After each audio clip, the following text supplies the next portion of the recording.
Почитувани гледачи, добар ден. Јас сум Сања Димитровска, ова е Добриот доктор. Пролетта е период кога се актуелни стомачните вируси кај децата. Каква клиничка слика даваат? Колку диарејата може да биде сериозна кај малите деца? Мој денешен гостин, кој ќе ни даде одговори на овие прашања, е професор доктор Сонја Бојаджиева, гастроентерохепатолог од Клиниката за детски болести. Доктор Бојаджиева, добре дојдовте во Добриот доктор. Добро ве најдов. Дозволете ми да ги поздравам сите гледачи на ТВ Сител и на вашата емисија Добриот доктор. Доктор Бојаджиева, еве за почеток, кои вируси предизвикуваат гастроентеритис? Да, благодарам на прашањето. Најнапред да појасниме што значи гастроентероколит. Значи, кога имаме намалување на конзистенцијата на столиците и зголемен број, повеќе од 3 за 24 часа, и може да е пропратено со покачена телесна температура и со повраќање, но и не мора. Тоа значи гастроентероколит. Најчести причинители се вирусите. Може да бидат и бактерии и така натаму, меѓутоа од вирусите најголем процент се некој причина е ротавирусот. Ротавирус, аденовирус, норовирус и така натака. Имаме и вакцина за ротавирусот. Така е, така. 2019, 1 јули, започна имунизацијата против ротавирус и еве сега е во тек, да кажам, сите се вакцинираат во календар за имунизација. Како е вас на одделот за гастроентерохепатологија на Клиниката за детски болести? Дали овој период имаме зголемен број на деца кои што имаат диареја, кои што имаат нели стомачен вирус? Да, се смета дека ротавирусот најчесто се појавува, го има во поголем процент во зимскиот период, негде до март месец. Меѓутоа го имаме и во тек на летниот период. Сега говориме бактериите почесто се појавуваат во летниот период, меѓутоа имавме и самонели, имавме и други бактерии, така да некако се помеша. Меѓутоа се уште имаме деца кои што или примиле вакцина, па имаат полесна форма на клиничка форма на ротавирусна инфекција, или пак некои деца кои што не се вакцинирани, поголеми деца кои што, бидејќи 2019 се воведе имунизацијата, кои што не ја примиле, така да имаме ротавирусни инфекции. Така. Јас да ги повикам и нашите гледачи дека може да се јават во живо и да постават прашање до нашата денешна гостинка. Доктор Бојаджиева, иако нели велиме дека стомачниот вирус може да трае 2-3 дена, не е ништо страшно, ќе помине, меѓутоа кога зборуваме за мали деца, колку диарејата може да биде и сериозна и опасна кај мали деца? Така, значи, акутниот гастроентероколит, тоа е само лимитирачка болест, трае 7 дена и некако завршува. Меѓутоа, кои се жарко, кога ставиме на рака, да кажам, тоа се доенчињата до 1 година, особено до 6-месечна возраст. Зошто? Затоа што многу брзо може да дехидрираат или да имаат тешка перзистентна диареја. Така да мора посебен осврт да имаме и да ги следиме тие деца во доенечкиот период. Ние како клиничари веќе спомнавме бактерии, вируси и така, веќе знаеме. Доколку има покачена телесна температура, еве до 40 може, абдоминална болка, појава на некои симптоми од централниот нервен систем, како конвулзии или влошена крвничка слика, веќе ни го укажува на бактериска етиологија. Додека вирусната етиологија некако е со помала телесна температура, со респираторни некои знаци клинички, тогаш мислиме дека е вирусна етиологија. Меѓутоа, посебен осврт, јас и студентите и специјализантите секогаш им велам, да имаат кон доенчињата, особено помалите од 6 месеци. Еве, ги споменавте нели оваа категорија на мали деца, на бебиња. Колку кај нив, кога веќе споменавте дехидрирање на телото, е неопходна болничка хоспитализација? Така, значи имаме некои клинички параметри по кои што ние ги следиме. Освен оние класични, клонирани очи, забрзан пулс, намален тургор на кожа, има еден повторно полнење на време на повторно полнење на капиларите. Еден тест кој што се прави на кожата. Доколку, значи се стиснува кожата, практично се обескрвува тука делот, кога ќе се пушти во рок од 2 секунди треба повторно да се појави циркулација. Доколку повеќе од 2 секунди трае тоа враќање на циркулација, тоа значи дека е тешка дехидратација. Видете, акутниот ентероколит може да биде минимална дехидратација или да ја нема, блага една клиничка слика која што практично и дома може да се третира. И тоа викаме помалку од 3% ако изгубило од својата телесна тежина. Од 3 до 9% таа е умерена клиничка дехидратација, повеќе од 9% веќе станува збор за тешка дехидратација. И тогаш велиме дека треба да детето да се хоспитализира. Меѓутоа има некои клинички работи вака исто така што знаете, може е доволна една телефонска консултација со лекар па да видиме како е детето. Значи колку пати повратило детето, колку пати детето имало пролив. Нема на светов некој кој што немал барем една епизода на диареја, а инаку во европско ниво се смета од 0,5 до 2 епизоди дека секое дете има по една епизода таква на диареја. Понатака, дали ако е доенче, дали мокри, како ќе видиме, дали го сменила мајката памперсот. Ако рече од сабајле не е променет, значи детето не е мокри, детето е дехидрирано. Дали е весело, дали е активно, дали седи поспано, дали веќе има конвузии да се тресе и така натаму. Дали контактира, дали игра. Ако тоа го нема и веќе многу повреќа, оралната рехидрација, која што е прва, да кажеме, удар, не е успешна, тогаш значи дека детето треба да биде видено од лекар. И потоа тој ќе одлучи дали детето ќе се хоспитализира или не. Оние форми кои што се тешки секако треба да се хоспитализираат. Во секој случај добри совети и симптоми кои што треба да ги знаат родителите за да веднаш нели се побара лекарска помош. Меѓутоа пред да продолжиме, веќе имаме гледачи на линија, повелете во програма сте. Повелете, вас слушаме. Добар ден. Добар ден, повелете. Јас сум на возраст од 70 години. Добра. 70 години. 10 години имам проблем со стомакот, со диареја. Никако да најдам лек. Само ми дава кај да одам пробиотик и ми викат нервозни црева. А ја проблемот никако да го решам. Така јас ви благодарам за јавањето, не е за детска возраст, меѓутоа можеби поразлични се сликите кај деца и кај повозрастни. Благодарам за вашето јавување. Јас сепак сум педијатар, гастроентерохепатолог, меѓутоа мислам дека треба да биде прегледана од адултен гастроентерохепатолог, бидејќи долги години, 10 години има проблем, да се направат други испитувања, можеби ќе треба и колоноскопија и инвазивна некоја диагностика за да може да и се помогне на жената. Бидејќи пробиотик само пиење, секако имаме такво прашање за пробиотиците кај децата, меѓутоа имаме гледач да го вклучиме, повелете во програма сте. Повелете, ве слушаме. Да, кога ќе имаме гледач ќе ни кажат. Доктор Бојаджиева, каква храна треба да консумираат деца, мали деца, кога имаат стомачен вирус? Што на што не треба да го јадат за нели да не ги иритираат цревата, а што на што може да ги смири, бидејќи нели мора да се внесува храна? Болно дете не јаде, прво тоа да се разбереме. Поготово кога има гастроинтестинални симптоми. Што е клучно кај гастроентероколитот? Клучна е во таа цела една алка е дехидратацијата. Прво што треба охрабрување на родителите дома да го појат детето. Најстар лек е водата. Ако не знаат што да прават, во средно почне проливот, немат пробиотик, немат орална рехидратациона солуција, вода да дадат. Второ, да го рехидрираат со орална рехидратациона солуција, доколку е возможно дома, и ако се чујат со лекарот, да ги охрабрат родителите да го појат детето. Ад либитум, тоа значи неограничено да се дава вода и ОРС.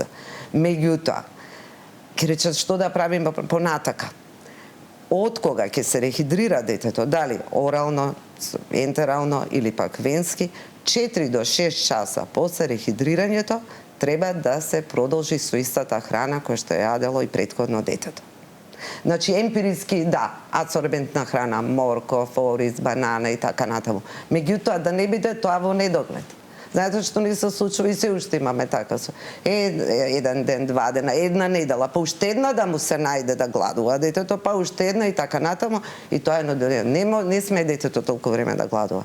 Значи, ако било на доење, веднаш после 6 часа треба да продолжи со доење. Ако било на некоја млечна формула, да се продолжи со млечна формула или онаа храна која што зависи од возраста нели на детето, да се продолжи да се јаде.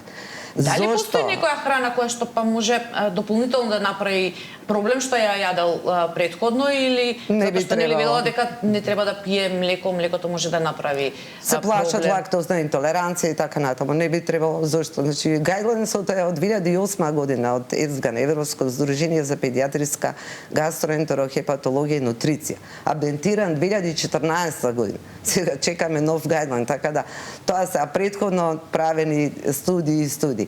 Така да, веќе, знаете, јас студентите ги учам и на испит која ќе кажат така една недела, уште една, па месец дена гладување. Не сме. При ентероколит или кога има некаква инфекција, станува хиперкатаболизам, значи се е забрзано, детето е во стрес и многу губи. И ако не внесува храна, ако ставиме на пустење со овака храна, значи циркулус вициозус, ќе почнува градивните елементи да ги троши, ќе се појави ацетон во мокрачата и дополнително ја влошува состојбата ќе почне да повраќа. Така да тој круг се уште имаме така деца што ни доаѓаат со овие се работи што се останати, како да кажеме, останати треба да се модернизираме. Од старите поколинија кои што се пренесуваат, меѓутоа воопшто не се согласно како што велите медицината базирана на докази да остане детето да гладува. Не сме да гладува, да. Пред да продолжиме, имаме гледачи, повелете во програма сте. Повелете, ве слушаме. Ало, добар ден. Добар ден, повелете. Поздрав до вас во студиото и до докторката. Ви благодарим.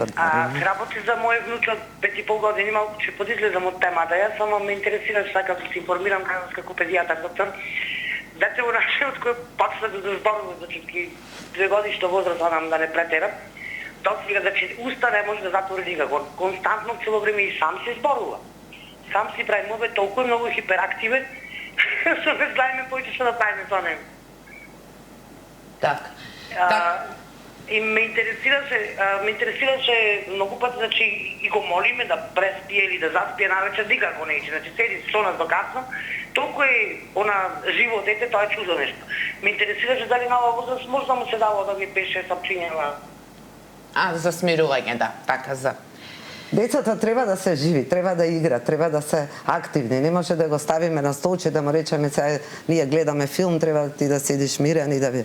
Меѓутоа еве да видиме што е. Сега знаете како, порано мислевме срцето е центар на сите функции, да кажам, во организмот. Сега се знае дека е гастроинтестиналниот тракт. Најмодерни се gut-brain асоциација, gut-lung со бели дробови со други органи. Значи таа дисбиоза што може да настане, може да влијае врз појава на други болести на други органи. Така да еве скоро година дена ние го работиме микробиомот, да видиме каков, тој е уникатен за секој еден човек. Како лична карта која ставаме отисок на прст, така е и нашиот микробиом и никогаш не може да биде избарем една бактерија од некоја врста, некој сој ќе биде различна. Она што го праша B6, дали вие препорачувате, советувате ли деца да користат? Па не веднаш, нека дојдат, нека повелат, еве кога сакат, јас сум на клиника да видиме за што станува збор. Ке ги консултираме ако треба и невролозите, ако има потреба. Не е само давање. Значи што помалку да се пред да вклучиме следен гледач, еве да се надовразам на нашата гледачка, дали има одредена храна и можеби и пијалоци кои што содржат шекер, кои што всушност ги држат, може да ги држат децата повеќе будни, да бидат повеќе хиперактивни. Така е. И зависи која храна кога ја дават. Сега е модерно нешто, не знам, така не стигнуваат деца. Значи, многу калорична храна ја дават наутро. И после века детето не јаде ништо, па нема да јаде. Кога се бајле ќе се најадеме добро цел ден детето, тоа што треба да го изеде понатака не го јаде. Значи, денот треба да почне со оние нутритивни материи кои што треба да се примат. Јаглени хидрати, масти и протеини во соодветен сооднос. Зашто кога ќе се даде од повеќе јаглени хидрати за сметка на протеини или обратно или некоја друга комбинација, тогаш настанува протеинска калориска малнутриција, што е извонредно тешка понатака и за лекување и за наоѓање која е причина и така. Меѓутоа треба да им помогнеме на родителите од каде тие да знаат каде што има. Затоа се педиатри, затоа се општа медицина, семејна медицина. Или сокови кои што содржат шекер, газирани сокови, може да го држат детето будно и хиперактивно. Односно да не може да дојде до сон. Па количински сега тоа е индивидуално. Меѓутоа, доколку детето наутро изеде месо, телешко месо, изеде овошје, зеленчук, се што е потребно. Денот нека почне со месо, со телешко месо, да изеде онаа количина која што е спрема возраста треба да изеде. Знаете, не треба да ги лишуваме децата да не јадат чоколадо и бомбони, тоа е за деца. Сега на овие години ние да јадеме такви работи. Меѓутоа да земат и она што е потребно. Јас секогаш им викам на моите пациенти, кога ќе изедете тоа што треба, после попладне па јадете и има и некои други грицки што ги сакат децата, не треба да ги лишиме, збориме за оние деца кои што им е дозволено да јадат. Так. Пред да продолжиме, доктор Бојаджиева, имаме гледач, повелете во програма сте. Ало, добар ден. Добар ден, повелете. Вака, јас имам 37 години. И сега подолг период имам проблем со подуваност на стомакот. Бев на матичен лекар, исто имам правено и гастроскопија, значи на желудникот, имам кила на желудник и рефлукс на желудник. Исто, кога бев кај матичен и ехо на абдомен, кога ми правеа, ми рекоа имам нервозни цвења. Матичниот лекар ми даде испомисан, значи за подуваност на стомакот. Меѓутоа ми препорача и да правам колоноскопија, меѓутоа јас малку се плашам на тоа прашање. И сега вие што би ми препорачале за иднина за колоноскопија и дали стресот може многу да влијае на подуваност на стомакот? Искрено не пијам газирани сокови, вака благо не јадам, како што предноку споменавте, што понатаму. Значи моментално пијам само испомисан и тоа, меѓутоа и макамачам со подуваност на стомакот. Така, јас ви благодарам многу за јавањето. Благодарам на прашањето, сепак еве адултен пациент. Знаете, да не се плашите, да направите колоноскопија, зашто колон иритабиле, како што ви ќе кажале, може таа дијагноза да се постави кога ќе се исклучи некое друго заболување. Затоа испомисанот да малку ќе помогне, меѓутоа нема да реши, нема да биде не е од дијагностички аспект терапијата. Поради тоа нека направи, нека се договори со гастроентерохепатолог. Сега практично и со анестезија се работи, така да ќе се земе биопсија од клучни места, ќе се види што се случува со цревото и понатака ќе може да се лекува. Секој случај важна дијагностичка процедура е. Така. Имаме гледач, повелете во програма сте. Повелете, ве слушаме. Ало? Да, повелете, во програма сте. Добар ден, убав ден. Добар ден. Не знам мене како ќе ми биде, како ќе ми одговорите. Се дали не слушам гледачкава, јас сакам за внуката. Ќерка ми почина 18 година и девојчето имаше второ одделение. 8 години сега е полуматурантка, а јас не можам ништо што да направам, дали совет, дали... Да сакам да видам како може да се состојба. Порано ја гледавме сега, на своја рака изгледа. Дали така. Татко и не дозволува за нас, а имаме решение социјално. И навистина не знам дали вие, дали некој друг, ако можете да ми кажете, кај да се обратам. Каков проблем има? Каков е проблемот? Не ве слушнавме на почеток. Што е проблемот со вашата внука? Девојчето сега имавме порано едносебно на хип-хоп по старата ќерка и све така бевме во контакт. Сега не сме во контакт, не сака. Татко и зашо го пријавивме и мајка му го пријавуваше полиција и сега не дозволува, не знам што мисли. Што да правиме, не знам во каква здравствена состојба, оди во школа, ама јас се мислам. Дали можете нешто? Не знам. Во секој случај денешната тема ни е совет од доктори, ова кога ќе имаме некој од Министерството за труд и социјална политика, тогаш да се јавите или да се обратите во службите, во центрите за социјална заштита, каде што предпоставам дека би ви помогнале како да најдете соодветно решение за вашата внука. Дали имаме гледач? Повелете, во програма сте?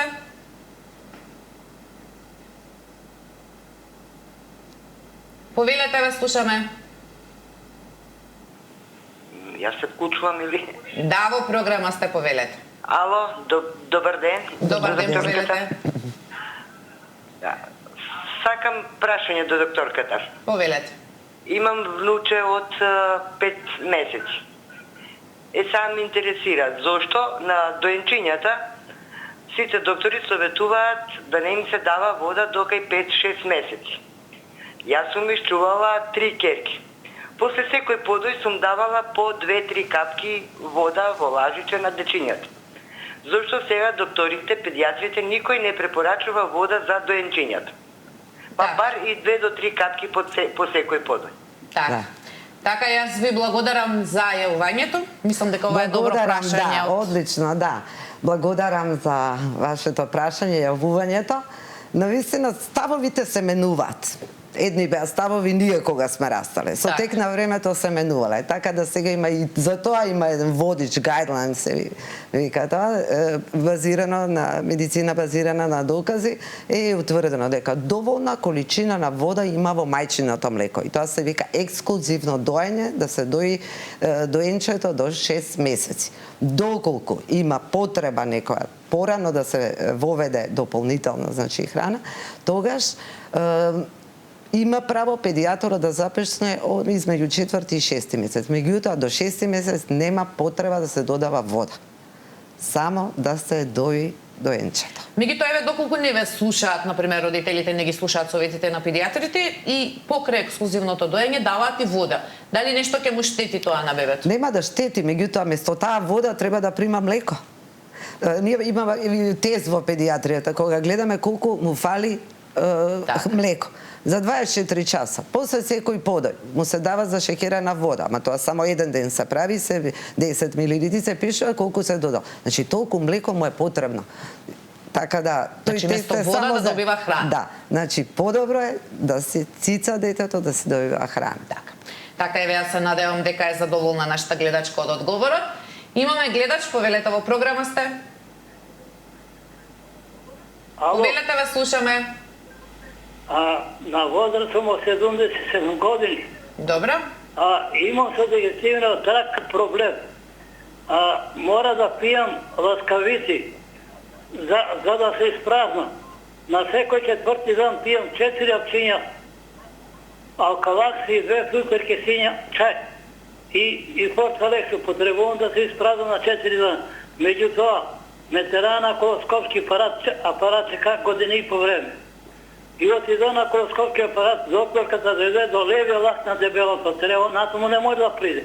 И ми рече мора да одеш на инографија, на радиологија. Отидеме на радиологија после 3 месеца и таму ми рекол дека немаш ништо. А ја пак имам проблем. Ако не пием ласкавици, не може да се испрази. Така јас ви благодарам. Да, ви благодарам за јавувањето. Еве повторно ви благодариме што се јавивте. Си има мака човекот, значи не може да се испразни подолго време и тоа не е лесна состојба. Поради тоа, покрај тоа што е направено снимањето, е уредно повторно да се јави кај својот матичен лекар, да го упати кај гастроентерохепатолог за возрастни. Значи, адултен се вика тоа, за возрастни, да се види дали треба колоноскопија да се направи или некое друго снимање, сега има повеќе такви за да снимања, се утврди причината. да се утврди причината и понатака да му се олесни. Има исто така доста други терапии кои што се дават. Така. Имаме гледач, повелете, во програма сте. Ало, добар ден. Добар ден. Имам едно прашање. Имам внуче 7 годишно. Ова година му забранија се што е со без лактоза да јади. Храната да биде се без лактоза, млекото без лактоза. И сега, ве молам, кажете ми, дали то по неколку години ќе исчезне такво нешто, то може и 2-3 пати во ВЦ одеше. Ме интересира дали еден ден ќе исчезне тоа нешто, сега во пубертетот ли, не знам, ви молам ако сакате тоа. Сега ништо не. Да, ви благодарам многу за јавувањето. Благодарам на прашањето. Значи, ова не ми изгледа дека е вродена. Може да биде лактозната интолеранција вродена и стекната. Стекната најчесто е после акутен гастроентероколит да настапи една таква состојба која што трае 2-3 недели да не се јаде такве безлактозна храна да јаде. Меѓутоа 7-годишно дете, мислам дека тоа е во некој период од таа возраст е диагностицирано. Сега се докажува и на генетско ниво. Значи, лактозна интолеранција, но има и форма која што е за деца и адултна форма. Многу се греши тука. Нас не доаѓаат со готови резултати, готова генетика направена, таа адултна форма, таа не е воопшто, не треба да се води сметка и да се секираме. Може да остане до животневе, тоа е дилемата на бабата што се јави. Па до животна, ако е стекната, значи има лактаза. Лактоза е шеќерот, што го има во мајчино млеко и во многу продукти, и во млекото. Лактаза е ензим кој што треба да ја разложи таа. И се долго време, ако не се прима лактоза, таа ензимот ќе го снема. Затоа и кај возрастните се препорачува стално да пријат јогурт, млеко и така натаму, да се одржува во таа лактаза. Поради тоа, не знам колку време веќе на безлактозна исхрана, нека повелат, нека дојдат на една контрола кај нас, па да видиме до каде се. Так. Имаме гледач, повелете во програма сте. Добар ден. Добар ден, повелете. На телефон е една мајка од Скопје, имам ќеркичка 8 години. Минатата година и беше утврдена сепарациона анксиозност. Значи тоа го откривме што често се жалеше на болки во стомакот. Песма на психијатар, мислам дека решивме таа ситуација. Меѓутоа болките во стомакот продолжија и понатаму ни рекоа да испитаме нетолерантност на храна. Направивме испитувања, испадна дека е нетолерантна на лактоза. Сега, значи, почнавме да внимаваме на храната, да не прима лактоза. Меѓутоа, проблемот е што таа се жали на болки во желудникот и во цревата, уште додека јаде. Значи, штом ќе седне да јаде, и веднаш почнува да се жали на болки во желудникот. Дали може докторката да ни каже некое наредно испитување што би можеле да го направиме? Зашто ние како родители имаме впечаток дека болките што ги има во стомакот не доаѓаат од интолеранцијата, затоа што внимаваме на храната. Благодарам. Ви благодарам многу за јавувањето. Благодарам на прашањето. Одлично. Веќе вие сте виделе дома дека при давање на храна, дека се уште, иако е детето на безлактозна исхрана, претходно што говорев, значи, а се уште има болка. Да видиме зашто станува збор. Повелете, слободно дојдете на Универзитетската клиника за детски болести, на оделот за гастроентерохепатологија, да видиме зашто може абдоминална болка може да е првичен симптом и на други проблеми, меѓутоа и болести, меѓутоа може и ништо да не е. Така да повелете дојдете да видиме зашто тука имаме интолеранција на други храни. Така да се види да не може би нешто друго. Еве јас се надевам дека го слушна одговорот. Да вклучиме уште еден гледач, повелете во програма сте. Ало, добар ден. Добар ден, повелете. Да прашам за еден повозрасен човек. Во последно време има пролив слузав, бледо, безбоен, некогаш пожолтеникав и се испушта само од ректумот. Седејќи и стоејќи ке му се отпушти по голема количина. Сакам јас да прашам, дали тоа е последица од болест на панкреас, црн дроб, наречен панкреатитис, или пак и од голема употреба на лекарства како кафетин, по повеќе кафетини на ден, долго трајна употреба и лексилиум истовремено. И сега ние како родители или како родни нас бевме загрижени и сме загрижени зошто таква ситуација настана од човекот без да знаеме дали е пролив, дали е некоја болест на возрасен човек, од некои други органи.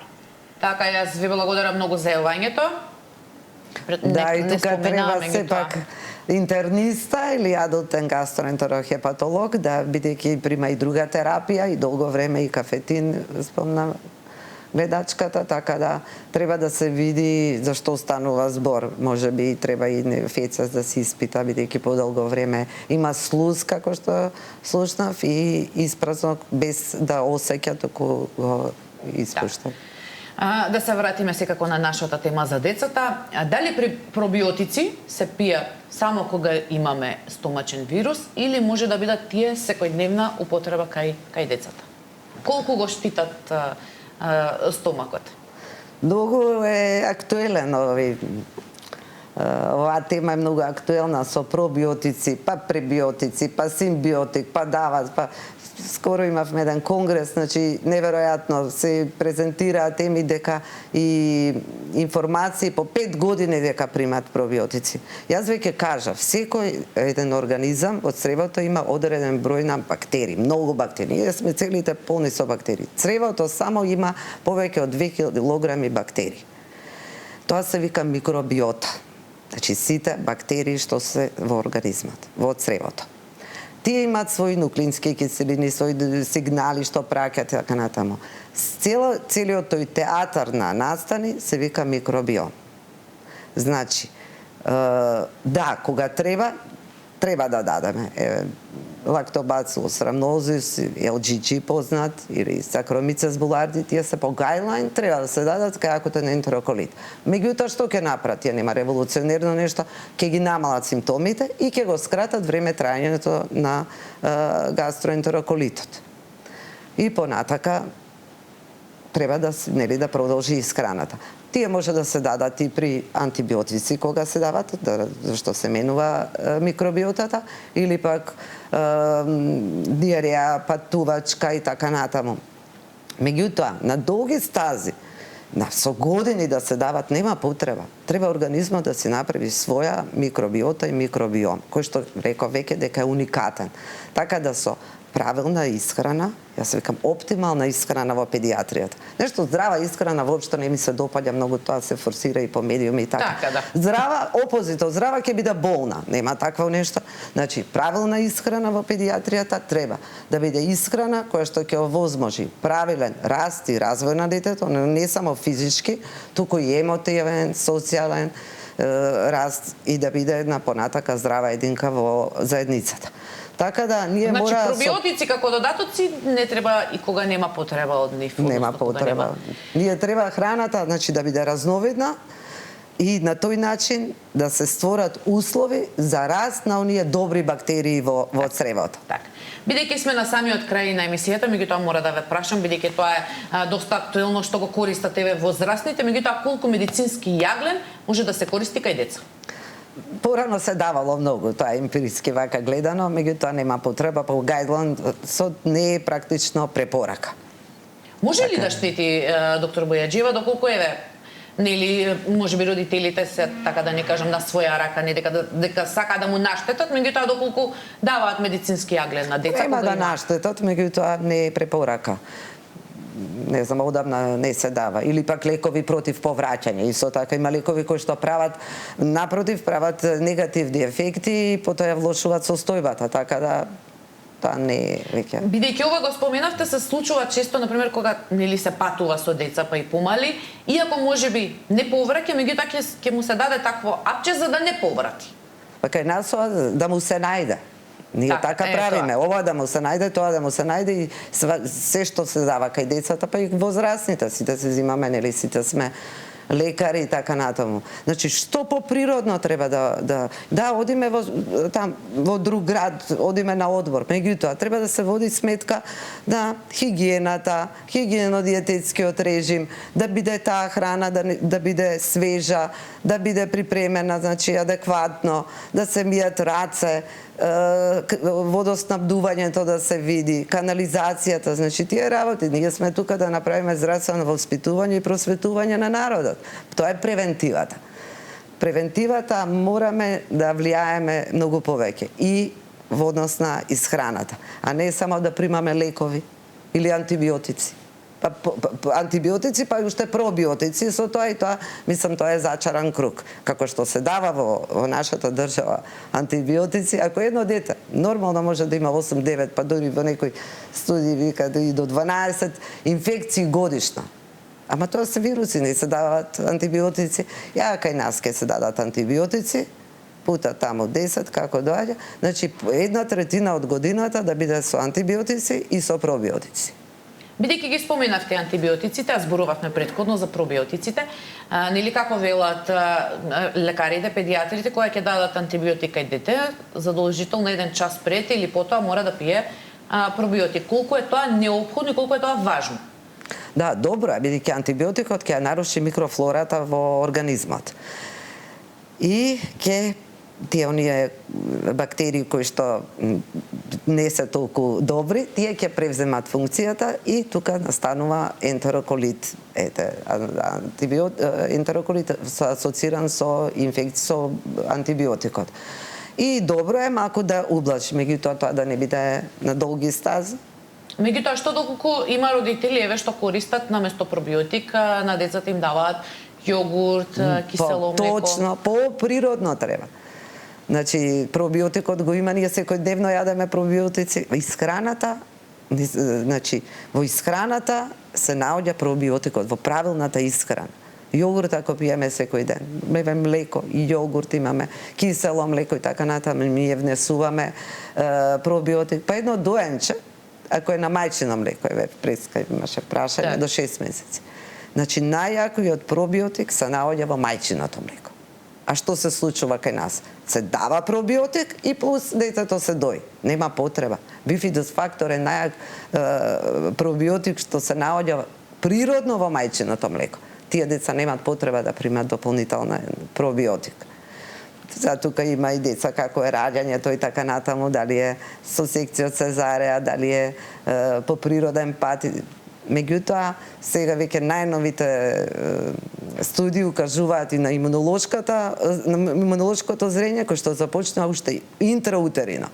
Значи, треба да дадеме можност организмот да си создаде една своја нормална имунолошка сцена, да кажеме, вака еден имунолошки тим со кој што ќе се брани. Секој дете е само за себе, или индивидуално, не може кај дветеца иста терапија или исти симптоми, меѓутоа често се случува родители можеби и во паника, па на социјалните мрежи прашуваат, моево има диареја толку и толку време, што да му дадам. Колку советите од други родители кои што ќе му посочат што да пие, навистина ќе им помогне на тие деца? Негде ќе помогне. Се има различни тимови и така, се здружуваат родители или со иста мака и така. Меѓутоа добро е да посоветуваат, да бидат посоветувани од лекари и од педијатар. Така, доктор Бојаджиева, времето ќе ни помина на денешното издание на Добриот доктор. Јас ви благодарам што бевте моја денешна гостинка, што ви ни дадовте навистина корисни совети кои што ќе им користат, јас се надевам на сите или родители кои што имаат деца, како да не криваат паника, меѓутоа кога навистина треба да побараат лекарска помош, доколку нивните деца се соочуваат со стомачен вирус. Многу ви благодарам на поканата, навистина летна времето тука. Секогаш е убаво да се биде во ваша емисија и на ТВ Сител и се надевам дека со некоја друга тема повторно ќе бидам гостин. Повторно ќе бидете наша гостинка. Така. Благодарам. Почитувани гледачи, овде е крајот на денешното издание на Добриот доктор. Во понеделник со вас е колегата Александар Динев. Имајте убав викенд, чувајте го вашето здравје и гледајте Сител. Довидување.